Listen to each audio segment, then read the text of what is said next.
Spark TV. Metal in action. Hi everybody out there, you are watching Spark TV Metal in action, and I know that you know this guy very well. That's Fernando from MOONSPELL. We were talking last year about something special, that he was preparing something special. Now here we are, because in November that something special will be true.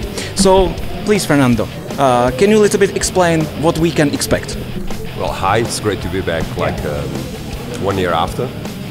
And yeah, when we first talked with you and with the Spark TV, we were kind of entertaining the idea of making this into a EP, because we recorded just recently a DVD in a venue in Lisbon, our hometown and capital, that is going to be released next year. And we got gripped by the music and by the concepts, and we said, let's put all the strategy, all the releases, etc., because we are a band, and what counts for us, definitely what keeps us together, it's our creativity, and this is a great concept. So we decided to make a full LP, 1755. We couldn't stop at those 4 songs, so we created 6 more songs. And it's quite of a step into other direction, because it's, like I told you, it's totally sung in Portuguese.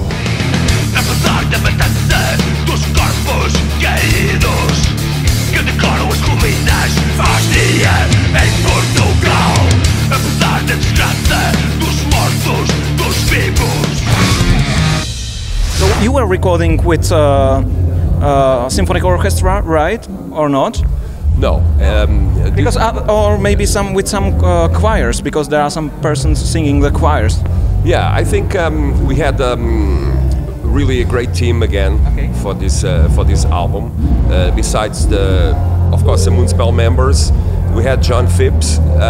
He's an orchestrator from the UK.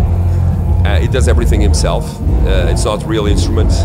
But I think he really, with 1755, he really set up the orchestration made by one guy together with the band a step further. It's very well done. I had a cello player from an orchestra sitting with me, listening to the album, and he met immediately on the first song, 1755. He recorded with the Turkish orchestra again, and he's a very good musician. He has a very good ear. He said, no, it's virtual orchestration, but it's so well done that we really have to give a big credit on this part to John Phipps, and then also to transform the music to fit everything.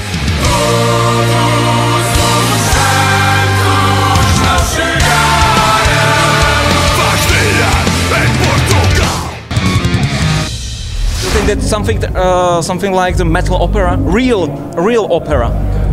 Well, I don't know. It's always, you know, opera is a different thing than metal. Sometimes there's rock operas, metal opera, especially in the 70s there was a lot. So it's not really constructed like that. It's more constructed as a kind of a tragedy, you know, like with a choir, like a Greek tragedy, like more of a theater play with music. And we are trying to also to put this into the live show when we start touring for this album. It has to be even more theatric, because it's in Portuguese, so we need an extra visuality so that people know what I'm singing about.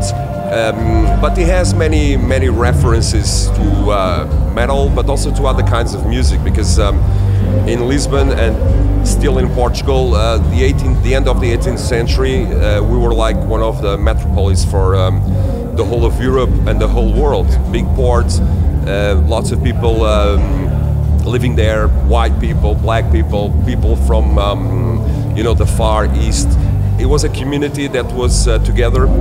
Besides, the Inquisition was very strong in Portugal, but they lived in a kind of harmony, and there was many influences from other cultures that we took as well as a part of our Portuguese cultures. That's why the album is much more dramatic, also heavier, because it's an earthquake, so we couldn't do ballads, you know. And but also there is this percussive part, orchestral part, lots of work with the vocals, with the choirs, because we wanted people to get transported also into that year. So I think regardless if we call it a metal opera or a metal theater, theater or historical album. I think what we've tried to do is to paint the picture to the listener.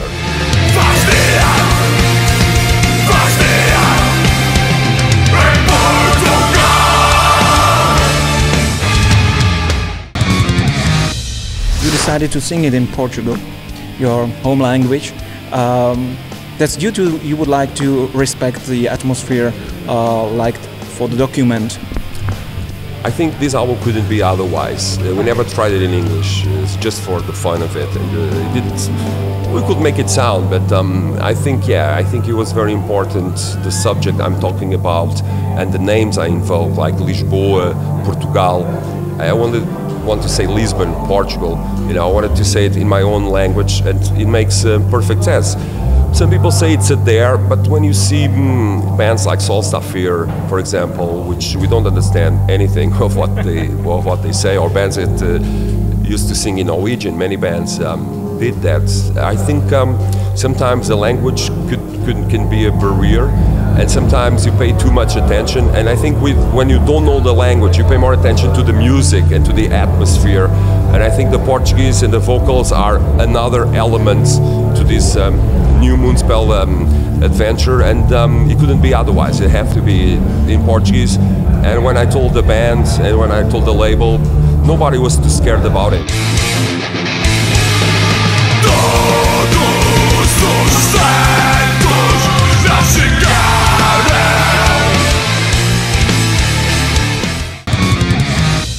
Why are you so excited by this huge earthquake? Well, it's a big part of our history, and first that I heard of it was in a classroom. I mean, everybody knows it, of course, and Lisbon, it's still an area that it's very exposed because there's a big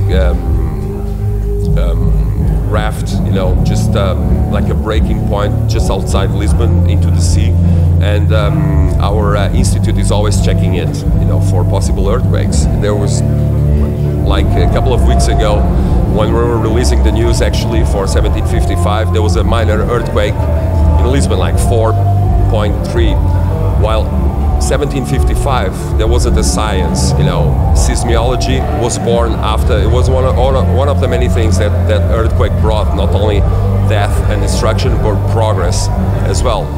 And that's this contrast that interests me, Perfect. So thank you so much. Thank you so much.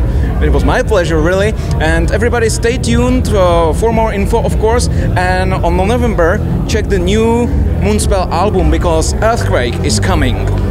Spark TV. Metal in action.